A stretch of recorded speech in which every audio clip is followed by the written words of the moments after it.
उत्तराखंड की देवतुल्य जनता को नमस्कार। जय भारत, जय उत्तराखंड, जय देवभूमि, जय देव सेना। साथियों, उत्तराखंड चुनाव को संपन्न हुए अभी मात्र 5-6 महीने ही हुए हैं और अलग अलग शहरों से मूल उत्तराखंड के जो मूल निवासी है वो बढ़ चढ़ के इस चुनाव में भाग लिए। उन्होंने भाग क्यों लिया? ताकि उनका जो मूल पहाड़ी क्षेत्र है उस क्षेत्र में विकास हो, वहाँ लोगों को पलायन का कोई विकल्प मिले। लेकिन पिछले कुछ दिनों से जो खबरें मीडिया के माध्यम से जानने को मिल रही है, चाहे वो नकल प्रकरण हो, यूकेएसएससी मामला हो, या मंत्रियों नेताओं द्वारा अपने रिश्तेदारों को विधानसभा या अन्य जगह सेट करने वाला मामला हो, इस मामले ने पूरे उत्तराखंड को शर्मसार करके रख दिया। वो क्या कारण है कि एक मूल पहाड़वासी अलग अलग शहरों से वोट देने आपको अपने उत्तराखंड पहुंचता है ताकि उसका गांव खंडहर न हो, ताकि उसका घर बंजर न हो, ताकि उसके गांव वालों को उसी के क्षेत्र में कोई छोटा मोटा काम मिल सके, नौकरी मिल सके। वो क्या कारण है कि हमारे हिस्से में सिर्फ मनरेगा हमें दे दिया गया है और जो ब्लॉक स्तर पे, तहसील स्तर पे जो नियुक्तियां हैं वो बाहर के लोगों को दे दी जाती है। आप अगर रखनी खाल ब्लॉक, बीरों खाल ब्लॉक, जहरी खाल ब्लॉक और नैनीडांडा ब्लॉक में सिर्फ ब्लॉक स्तर पे ही आप अगर जांच करो तो जो नियुक्तियां हैं वो बाहरी लोगों को है। अपने क्षेत्र के लोगों को क्यों नहीं नियुक्तियां मिल सकती? क्यों नहीं इस तरीके के प्लान गवर्नमेंट हमें दे सकती? हाल ही में हुए चुनाव में विधायकों को जिताने में उत्तराखंड आम पहाड़ी की बहुत बड़ी भूमिका है। बहुत सारे ऐसे युवा हैं जिन्होंने पार्टीवाद से ऊपर उठकर अपने नेताओं को चुना। बहुत जगह ऐसा था कि जहां कोई विकल्प नहीं था, लेकिन फिर भी लोगों ने एक चांस दिया अपने नेता को कि वो क्षेत्र के लिए कुछ काम करे। तो मेरा विधायकों से भी निवेदन है कि बिजली, सड़क, पानी, स्वास्थ्य सेवाएं, ये तो आप बुनियादी ज़रूरत है लोगों की। इसके अलावा भी आप युवाओं के लिए क्या काम कर रहे हैं?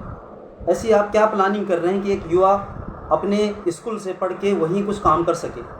उनको ब्लॉक स्तर में, उन्हीं के स्कूली क्षेत्र में, उनके तहसील क्षेत्र में, उन्हीं के जंगलात में या उन्हीं के अन्य डिपार्ट में उनको वहीं आप लोग नौकरी दे सकें। आपके पास कोई तो रोड मैप होगा ताकि आप अपने विधानसभा के युवाओं के लिए काम कर सके। क्या आपके पास सिर्फ यही रोड मैप है कि वो अपने क्षेत्र से इंटर करे, हाई स्कूल करे, ग्रेजुएशन करें और उसके बाद पहाड़ों की वादियों को छोड़ के शहरों में खाक छाने और आपको वोट देने गांव पहुंच जाए? अब ऐसा नहीं होगा। जितने भी मंत्री हैं, जितने भी नेतागण हैं जिन्होंने घपलेबाजी कर रखी है, धांधली कर रखी है भर्तियों में, नौकरी लगाने के प्रक्रिया में, तो उन पे कार्रवाई होनी चाहिए। युवा मुख्यमंत्री पुष्कर सिंह धामी से भी रिक्वेस्ट करता हूं कि ऐसे मंत्रियों पे अविलंब कार्रवाई हो। इसी के साथ देवसेना उत्तराखंड मूल पहाड़ से जुड़े सभी संगठनों से करबद्ध प्रार्थना करती है कि आप एकमुठ होकर सरकार को चेताना पड़ेगा, सरकार को समझाना पड़ेगा कि आप किस तरीके से उन पहाड़ियों के लिए काम कर सके, उन दुर्गम क्षेत्र के लोगों के लिए काम कर सके जिनके लिए ये उत्तराखंड अलग राज्य मांगा गया था। वो क्या कारण है कि बड़े बड़े भूमाफिया, बड़े बड़े भूदलाल, बड़े बड़े नौकरी दलाल, बड़े बड़े शराब माफिया, इन्होंने तो उत्तराखंड के जल जंगल ज़मीन पे कब्जा कर लिया और दुर्गम क्षेत्र के जिन पहाड़ के लोगों के लिए पृथक उत्तराखंड बना था, उनके हिस्से में आज क्या आया? उनके बच्चे बेरोज़गार हैं, उनके पास सिर्फ फौज और मास्टर बनने के सिवा कोई रास्ता है ही नहीं। वो भी बन गए तो इसके अलावा आपने उनके लिए क्या काम किए? ये पिछले 20 साल से जो भी सरकारें उत्तराखंड में आई हैं, मैं उनसे ये पूछना चाह रहा हूँ कि आपने दुर्गम क्षेत्र के लोगों के लिए काम क्या किए हैं? आपने कुछ काम नहीं किए उनके लिए। आपको उनके लिए काम करने होंगे और आपको ये समझना होगा कि जो उत्तराखंड बना है वो बना ही पहाड़ी क्षेत्र के लोगों के हित के लिए है। आप सिर्फ शहरों में बैठ के कोई फैसले नहीं ले सकते। आपको फैसले लेने होंगे उस आखिरी व्यक्ति के लिए जो दुर्गम क्षेत्र के सबसे दुरूह इलाके में अपनी ज़िंदगी के दिन गिन रहा है। सशक्त भू कानून के साथ मूल निवास 1950 की घर वापसी, इस प्रक्रिया में आप कितने आगे बढ़े हैं माननीय मुख्यमंत्री जी?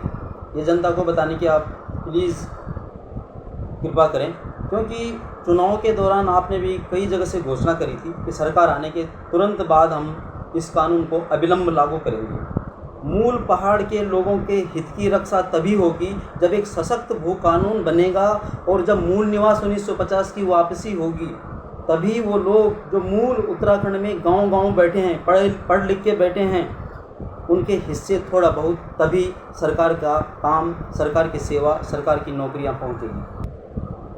उत्तराखंड में हाल ही में जीते नेतागण, विधायकगण, मंत्री ये न भूले कि आपकी जीत में सबसे बड़ा योगदान उन युवाओं का है जो पलायन का दंश झेल रहे हैं। उनके लिए आप क्या कर रहे हैं? अपने रिश्तेदारों को तो आपने नौकरी लगा दी, लेकिन उन लाखों करोड़ों युवाओं के लिए आप क्या कर रहे हैं जो पढ़ लिख के अपने घर में बैठे हुए हैं, जो इंतज़ार कर रहे हैं आपका कि आप उस दुर्गम क्षेत्र के लोगों के लिए कुछ रोज़गार की संभावना तलाशेंगे, कुछ ऐसे विकल्प ढूंढेंगे ताकि लोग अपने घरों की तरफ वापस आ सकें। एक तरफ तो आप कानून बना दे रहे हैं कि जिनकी खेत बंजर पड़ेगी, जो अपनी खेत ऐसे ही छोड़ेगा, उनका सरकार ले लेगी उनकी खेत, लेकिन वो बंदा अपने घर में सिर्फ खेती के भरोसे नहीं रह सकता, क्योंकि उत्तराखंड में खेती करने की तकनीक प्रक्रिया अलग है। बहुत जगह ऐसा है कि जहाँ पानी की बहुत समस्या है, बहुत जगह ऐसा है कि जहाँ जंगली जानवरों से खेत को बचाना बड़ा कठिन दुष्कर कार्य है।